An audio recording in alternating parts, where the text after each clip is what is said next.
Our second 7 o'clock game, we got Purdue, who's 2-6, traveling to number 21 Michigan, who's 6-2. Michigan favored by 21 on the Big Ten Network.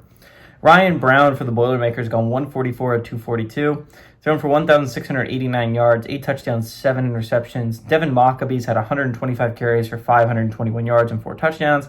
And Michael Jackson III has had 44 catches for 398 yards and a touchdown. Bryce Underwood has gone 121 and 198, thrown for 1,526 yards, 7 touchdowns, 2 interceptions. Justice Haynes had 121 carries for 857 yards and 10 touchdowns. And Donovan McCulley's had 25 catches for 378 yards and 2 touchdowns.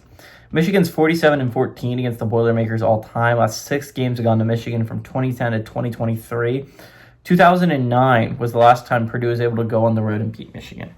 Michigan was weird. Okay, so for those of you who don't know, I decided this week, I was like, what would be fun is if we looked at the resume, used like Excel, trying to figure out which team has the best resume, and ranked all the teams that I still think are in legitimate playoff contention. So any team in the Power 4 with 0 to 3 losses, and then certain ones, any team with 1 loss in the group of 6, and then a couple 2 losses, like Boise State and USF are the interesting ones, right?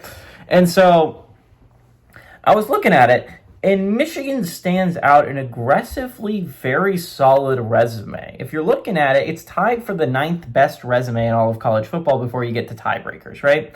So the thing with tiebreakers, at least the way I'm looking at it, right, you look at the resume. If they have the same record as a team you lost to, obviously they have to be ranked ahead. So a resume that like for Michigan had 20.25 total wins. So for the way to explain it is that you get credit for the amount of wins the team that you beat has, right? So if you beat a team at home, that's going to be worth, that has 7 wins, that's going to be worth 7 wins. If you beat a team with 7 wins on the road, it's going to be 7 times 1.25 wins. That's where you get the win total. And then for group of 5, group of 6, you get the win total times 0.5. So it counts as half their total wins.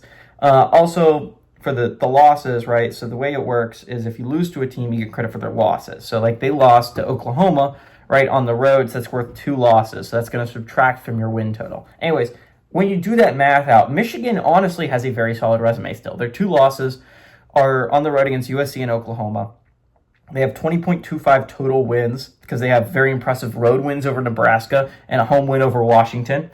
Right. So, and honestly, their group of 5 wins were actually turned out to be pretty solid. Central Michigan is something like 5-2 or 5-3 or something like that.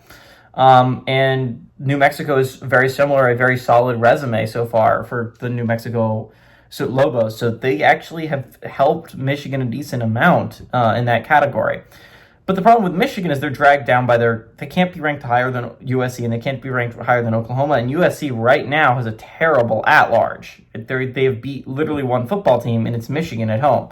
So, again, Michigan has the 3rd best resume of any Big Ten team. If you look at it, they have a better resume than Oregon. So, Michigan, to me, looks like a team that could make the college football playoff if they go on a run. And their next 3 games are going to be so important. They have a bye next week, and they have a road game against Northwestern, a road game against Maryland, and then Ohio State coming to town. And obviously that's the biggie, right? You could launch yourself super high in the standings if you're able to win that one. Obviously, if you're Michigan, you would love to see USC and Oklahoma lose like a little bit. Not a lot. You like to see them lose 1 more game each. You like to see them finish at 9-3 each. Then you would like to win out.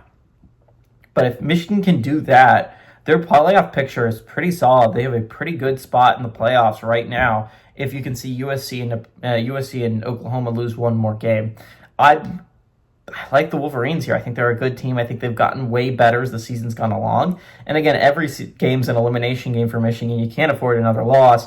And so I like the Wolverines to win here, and I like them to cover that 21-point spread.